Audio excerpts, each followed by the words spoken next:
Hallelujah. खुदाम यीशु मसीह के अजीम नाम में आप सबको सलाम। आप सब खुश हैं जी? यस, आमीन आमीन। आपकी खुशी का इजहार प्रॉपर नजर नहीं आया। Thank you Lord. मैं ईमान रखता हूं कि आज का दिन, आज की शुभ आप सबकी है। कितने ईमान रखते हैं? आमीन।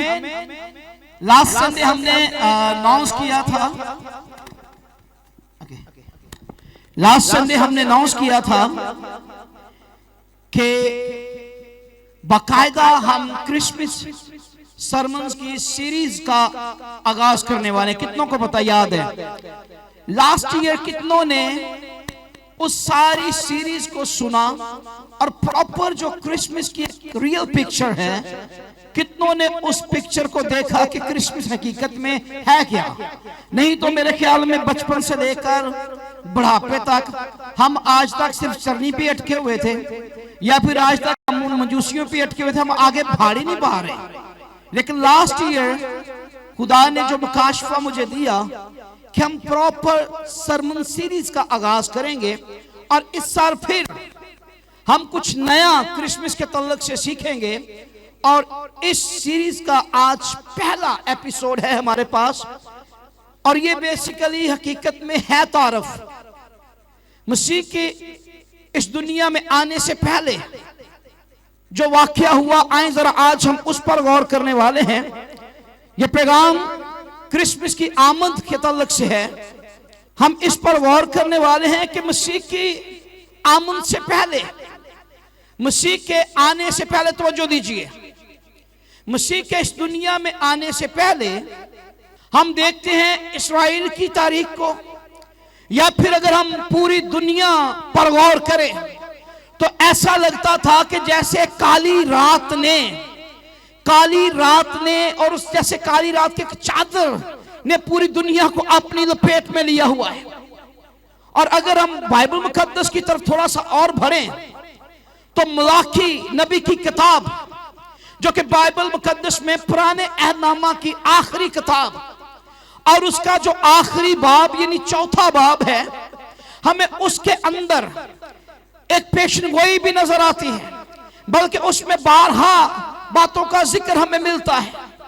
और अगर हम वहां से शुरू करें और नए अहदनामे तक आए, मसीह की पैदाइश तक अगर हम पहुंचे, तो हमें जिक्र मिलता है कि तकरीबन 400 साल, कितने साल? तकरीबन 400 साल।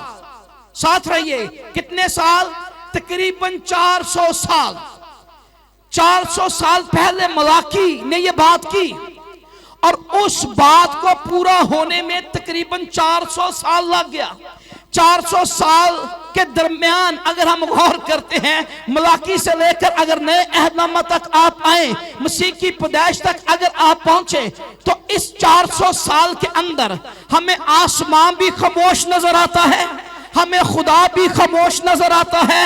ना कोई नबी बरपा हुआ, ना इस्राएल में, ना यहूदा के घराने में कोई नबी 400 साल के दरमियान नहीं आया। ना खुदा ने कोई कलाम किया, ना खुदा ने कोई मुकाशफा दिया, ना खुदा ने कोई रोया दी, ना खुदा ने किसी के वसीले बात की। 400 साल तक खुदा खामोश रहा। और इस 400 साल के दौरान जो बात मलाकी ने की, उस बात के इंतजार में पूरी दुनिया, पूरी कौम, उस इंतजार में कोई इस बात को नहीं जानता था कि इस कलाम को पूरा होने में, इस नबूवत को पूरा होने में 400 साल लग जाएंगे। जबकि कौम बनी इस्राएल रोज बरोज पिसती हुई नजर आती है, वो लोग पिसे हुए नजर आते हैं। उन पर अगर हम देखते हैं तो रोमी सल्तनत का प्रेशर, उन पर अगर हम देखें तो रोमी सल्तनत का प्रेशर, उसके सबब से वो पिसे हुए नजर आते हैं। लेकिन याद रखिए, 400 साल जो वक्त गुजरा है, इसमें कौम बनी इस्राएल ने दुख उठाए हैं। कौम बनी इस्राएल पिसती हुई नजर आती है, दुख उठाते हैं। हर रोज वो रोते और चलाते, खुदा के हुजूर में आंसू बहाते कि कब मनंजी आएगा, कब हमारा निजात हिंदा आएगा, कब हमें निजात आजादियत मिलेगी, कब हमें रिहाई मिलेगी, कब हम आजाद होंगे इस गुलामी से, इस परेशानी से, इन दुखों से, मुसीबतों से। वो इंतजार हर रोज करते करते करते तकरीबन 400 साल का अरसा गुजर गया। अब जो बात मलाकी ने की उसको पूरा होने में जो टाइम पीरियड लगा, लेकिन उसके पूरे होने के निशान हमें बाइबल मुकद्दस में जब नजर आते हैं, तो आइए जरा हम थोड़ा सा आगे बढ़ते हैं कि कलाम मुकद्दस के मुताबिक मलाकी कहता है कि आफताबे सदाकत तुलू होगा। क्या होगा? आफताबे सदाकत तुलू होगा। अब आफताब और तुलू यानी निकलना। आफताब का मतलब है सूरज, तुलू का मतलब है निकलना। आफताबे सदाकत तुलू होगा। अब आफताब कहते हैं सूरज को। तो मलाकी एक बिब्लिकल टर्म के अंदर बात कर रहा है कि जैसे अंधेरे के बाद सूरज जब निकलता है तो रोशनी होती है। तो इसका मतलब है वो लोग जो तारीकी के अंदर, वो लोग जो परेशानी के अंदर, दुख के अंदर, मुसीबत के अंदर, उन्हें रोशनी की जरूरत है। लेकिन इस आफताब सदाकत के तुलू होने में अरसा जो लगा है, मैंने कितना टाइम बताया है? अकॉर्डिंग टू बाइबल तकरीबन 400 साल। अब यहां से अगर हम जंप करके आगे नए अहदनामा में आते हैं, तो यही बात हमें लूका की मार्फत लिखी गई अंजील, जो यीशु मसीह की अंजील है, उसके पहले बाब और उसकी 78वीं आयत में लिखा है, ये हमारे खुदा की ऐन रहमत होगा जिसके सबब से आलमे बाला का आफताब हम पर तुलू होगा। पहली बात मलाकी कर रहे हैं, चौथे बाब में वही बात आगे लूका फिर दोहरा रहा है कि आफताब हमारे लिए क्या होगा? तुलू होगा। लेकिन याद रखिए यहां पर जो बात हमें नजर आती है वो ये है कि खुशखबरी किन के लिए? उन लोगों के लिए जो तारीकी के अंदर हैं। खुशखबरी उनके लिए जो पिछे हुए नजर आते हैं। ये खुशखबरी है। और खुशखबरी किस बात की? कि चर्च याद रखिए, हो सकता है आज आप में से कई ऐसे भाई, कई ऐसी बहनें जो अपनी मुसीबतों में, दुखों में, परेशानियों में, जिंदगी तारीख है उनकी और वो पिसते हुए नजर आते हैं। लेकिन याद रखिए, गहरी रात का कब्जा ज्यादा लंबा नहीं होता, तारीकी का कब्जा ज्यादा लंबा नहीं होता। अगर तारीकी गहरी है तो तारीकी के बाद उसकी कुदरत के वसीला से आफताबे सदाकत जो है वो भी तलू होता है, जिसकी किरणों में शिफा है। ये बाइबल मुकद्दस बयान करती है। अगर तारीकी गहरी है, अगर मुसीबत बड़ी है, अगर दुख बड़े हैं, अगर परेशानियां बड़ी हैं, तो ना घबराइए, क्योंकि बाइबल मुकद्दस इस बात की गवाही देती है, अगर तारीकी गहरी है तो आफताब सदाकत भी तलू होने की कुदरत रखता है। हालेलुया, आमीन, आमीन। आइए जरा मेरे साथ आगे बढ़िए। मलाकी पर आज हम बात कर रहे हैं और ये बात जो उसने तकरीबन 400 साल पहले की है, इसको पूरा होने में टाइम तो लगा है, लेकिन याद रखिए खुदा हमेशा अपने कलाम को पूरा करने के लिए उसके पीछे खड़ा रहता है। खुदा हमेशा अपने कलाम को पूरा करने के लिए क्या रहता है? उसके पीछे खड़ा रहता है। और जो बात मलाकी ने की है वो इंसानों की तरफ से नहीं है। जो कलाम मलाकी की मार्फत खुदा ने किया है वो इंसान का कलाम नहीं है, वो कलाम लश्करों के खुदा का कलाम है। चाहे देर लगी है, चाहे कई 100 साल लगे हैं, लेकिन खुदा ने अपना कलाम पूरा किया है। और अगर हमें लूका की मार्फत लिखी गई अंजील में वो कलाम नजर आता है। लेकिन हम यहां पर बात करेंगे, चौथे बाब से थोड़ा सा पीछे चलिए। मसीह की पैदाइश से पहले चौथे बाब से थोड़ा सा पीछे चलते हैं। मलाकी उसके तीसरे बाब की तरफ बढ़ते हैं। जरा बैठा दीजिए जल्दी से। मलाकी उसके तीसरे बाब की तरफ भी हम बढ़ते हैं। वहां पर लिखा है पहली आयत में, वो अपना रसूल भेजेगा। क्या करेगा? वो अपना रसूल भेजेगा और वो राह दुरुस्त करेगा कौन? रसूल, उसका रसूल, खुदा का पैगंबर। हम अक्सर गाते हैं ना, ये साया का सीवा पूरा होया है, उसमें भी आगे चल के मैं आपको दिखाने वाला हूं पिक्चर। ये पूरी आज हम देखेंगे मसीह के आने से पहले। मलाकी तीसरे बाब में कहता है वो अपना रसूल भेजेगा, एक पैगंबर आएगा जो उसकी राह तैयार करेगा, जो रास्ता तैयार करेगा, जो राह दुरुस्त करेगा। और ये पैगंबर है कौन? जो मसीह के आने से पहले राह को तैयार करने वाला। आइए जरा थोड़ा सा आगे बढ़ते हैं। अगर हम इस पर थोड़ा सा आगे बढ़ें कि ये पैगंबर कौन है, इस बात को पूरी वजाहत के साथ हमें लूका की मार्फत लिखी गई यीशु मसीह की अंजील, उसका पहला बाब और उसकी 5वीं आयत से आगे हमें पूरी ये तस्वीर नजर आएगी। ये पैगंबर कौन है? आए जरा थोड़ा सा इसकी तरफ बढ़ते हैं। लूका पहला बाब 5वीं आयत। मैं पढ़ना नहीं चाहता क्योंकि टाइम शॉर्ट है, हमने प्रोग्राम भी करना है, जरा नोट कर लीजिए। लूका पहला बाब उसकी 5वीं आयत। इस जगह पर हमें एक काहिन जिसका नाम जकरिया है वो नजर आता है। अब बात हम कर रहे हैं यीशु मसीह की पैदाइश की, लेकिन ये काहिन जकरिया कहां से आ गया? ये जकरिया काहिन है कौन? पैदाइश की बात तो हम करने वाले हैं मसीह की, लेकिन दरमियान में ये जकरिया काहिन आ गया। और वो बात जो मलाकी तीसरे बाब के अंदर हमें नजर आती है, वो अपना रसूल भेजेगा, वो पैगंबर भेजेगा जो क्या करेगा? रास्ता दुरुस्त करेगा, जो राह तैयार करेगा। आप पढ़ते हैं ना वो कलाम मुकद्दस में, बियाबान में पुकारने वाले की आवाज आती है। वो बियाबान में जो पुकारता है उसका नाम क्या, किसी को याद है? हाँ, बियाबान में जो पुकारता कहता है आसमां की बादशाही नजदीक आ गई। किसी को पता उसका नाम क्या है? हाँ, यूहन्ना। ये जकरिया कौन है? ये यूहन्ना कौन है? ये पैगंबर कौन है जिसके लिए मलाकी कहता है रसूल आगे भेजा जाएगा जो राह तैयार करेगा? ये यही यूहन्ना है जिसका हम अक्सर पढ़ते हैं, बियाबान में पुकारने वाले की आवाज आती है, खुदा की राह तैयार करो। वो कहता तौबा करो, आसमां की बादशाही नजदीक आ गई। बादशाही कैसे नजदीक आ गई है? क्योंकि वो जानता है अब मेरे बाद बादशाहों का बादशाह, लश्करों का खुदा यीशु मसीह आने वाला है। इसलिए तो वो कहता है तौबा करो, क्योंकि आसमां की बादशाही नजदीक आ गई है। आए आगे देखते हैं, जरा बादशाह आने वाला है। आगे देखिए मेरे साथ। ये जकरिया कौन है जी? हाँ, ये जकरिया काहिन है, खुदा का खादम है, खिदमत करने वाला शख्स है। और ये जकरिया जो है ये यूहन्ना का बाप है। ये जकरिया कौन है? यूहन्ना का बाप है।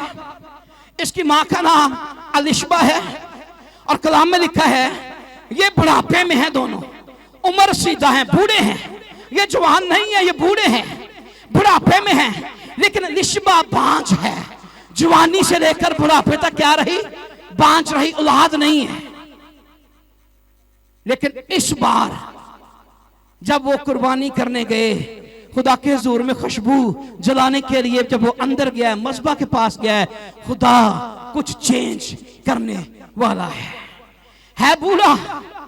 इस बार कुरा जो है ये जकरिया के नाम निकल आया, ये काहिन के नाम निकला कि इस बार तू अंदर जाएगा और तू खुशबू जलाएगा, तू कुर्बानी करेगा, तू मस्बा पर खुशबू जलाएगा। और कलाम मुकद्दस में लिखा है जकरिया अंदर गया, मस्बा पर गया, उसने खुशबू जलाने का काम किया। बाहर कौम दुआ कर रही है, बाइबल पढ़िए, वहां पर लिखा है कौम क्या कर रही थी? दुआ। कौम क्या कर रही थी? और जब काहिन अंदर गया है तो काहिन खामोश तो नहीं था, काहिन खुदा के हुजूर में खड़ा है, किनको प्रेजेंट कर रहा है? अपनी कौम को। कौम बाहर दुआ कर रही है, जकरिया अंदर बखूर जलाता है, वो भी खुदा के हुजूर में आंसू बहा रहा होगा अपनी कौम के लिए। और सिर्फ कौम के लिए नहीं, यहां पर ये इमेजिन कीजिए कि कौम बनी इस्राइल जो इतने इतने सालों से इंतजार कर रहे हैं, 400 साल गुजर गए, खुदा खामोश है, ना फरिश्ता आसमान से उतरा, ना कोई नबी आया, ना कोई रोया मिली, ना कोई मकाशफा मिला, ना खुदा की तरफ से कोई बात हुई, खुदा खामोश है। और 400 साल से वो दुआएं कर रहे होंगे, कब खुदा मुनज्जी आएगा, कब निजात दहिंदा आएगा। बाहर वो दुआएं कर रहे हैं, अंदर जकरिया अपनी कौम को प्रेजेंट कर रहा है, अंदर जकरिया भी दुआ कर रहा होगा। इसलिए तो बाइबल मुकद्दस में लिखा है, मज़बा की दाहिनी तरफ कौन खड़ा था? जिब्राइल। कौन खड़ा था? कौन खड़ा था? जब काहिन ने देखा तो यकीनन बाइबल मुकद्दस में जहां जहां पर फरिश्ता खुदा के लोगों को नजर आया है, कलाम में लिखा सब घबराए हैं। क्या हुआ? सब मरियम से मिला, मरियम घबरा गई, उसे भी कहा गया खौफ ना खा। जकरिया को मिला, इसे भी कहा खौफ ना खा। जो दाऊद को मिला, उसे भी कहा खौफ ना खा। जिसको फरिश्ता मिला है, फरिश्ते ने आते यही बात की, खौफ ना खा। अब जकरिया को भी ये कहा गया, खौफ ना कर, तेरी दुआ सुन ली गई। क्या हुआ? तेरी दुआ सुन ली गई। अब बुढ़ापे में वो है, लेकिन जवानी से ही मियां बीवी के तलक से लिखे वो रास्तबाज थे। किसके हुजूर में? इंसानों के हुजूर में नहीं, वो खुदा के हुजूर में रास्तबाज थे। मियां बीवी खुदा के कलाम पर चलने वाले, अगरचे बुढ़ापे में हैं तो भी वो दुआगो हैं, जवानी में होंगे तो भी दुआगो, खुदा के हुजूर में आंसू बहाने वाले। खुदा हमें कब औलाद जैसी बरकत मिलेगी? और हो सकता है जकरिया अपनी कौम के लिए खुदा के हुजूर में आंसू बहा रहा, खुदा कब मुनज्जी आएगा, खुदा कब निजात दहिंदा आएगा। और फरिश्ते ने क्या कहा? तेरी दुआ सुन ली गई है। क्या कहा? तेरी दुआ सुन ली गई है, तेरी बीवी के बेटा होगा। अलिशबा के क्या होगा? बाबा परेशान, बाबा परेशान हो गया, बेटा कैसे कैसे मुमकिन है? फरिश्ते ने कहा, तूने उस बात को, उस कलाम को ना समझा, तूने बिलीव ना किया, अब इसका रिजल्ट क्या होगा? मुंह बंद, हाँ, खामोश। क्या होगा? तू खामोश। मैं आज आपको यहां पर मुखातब करना चाहता हूं। हम यीशु मसीह की पैदाइश की तरफ बढ़ रहे हैं। उसने कहा उसका नाम क्या रखना? यूहन्ना रखना। तुझे उसकी पैदाइश से खुशखुर्मी मिलेगी। बहुत से लोग उसकी पैदाइश से खुश होंगे।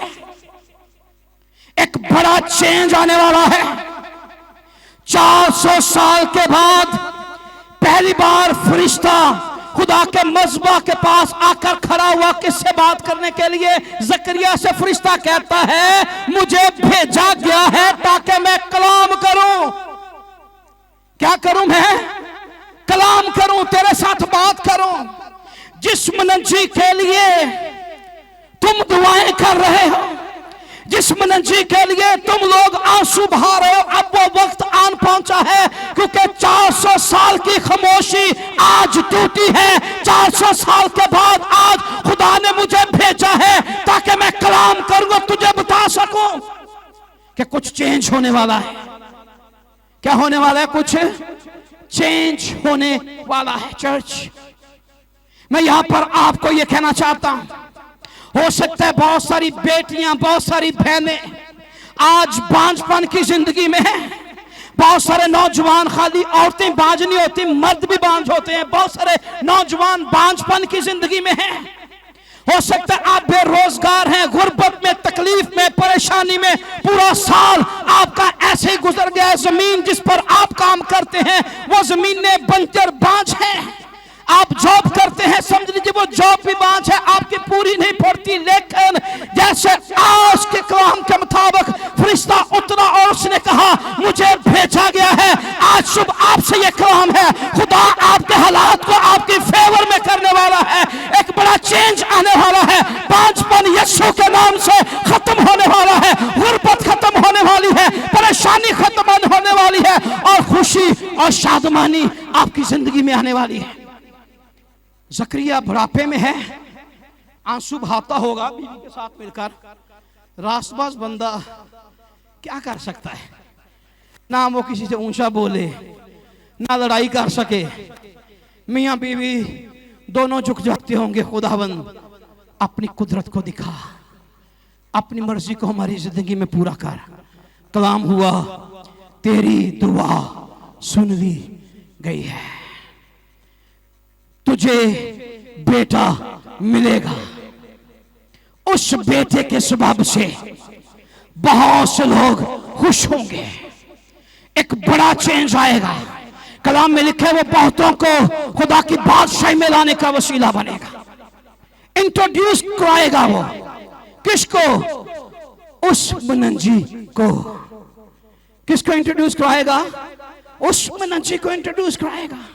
और जैसे ही वो पैदा हुआ, वो बड़ा, हम यूहन्ना की खिदमत के तल्लक से जानते हैं। उसने कहना शुरू किया, उसने राह तैयार करना शुरू की।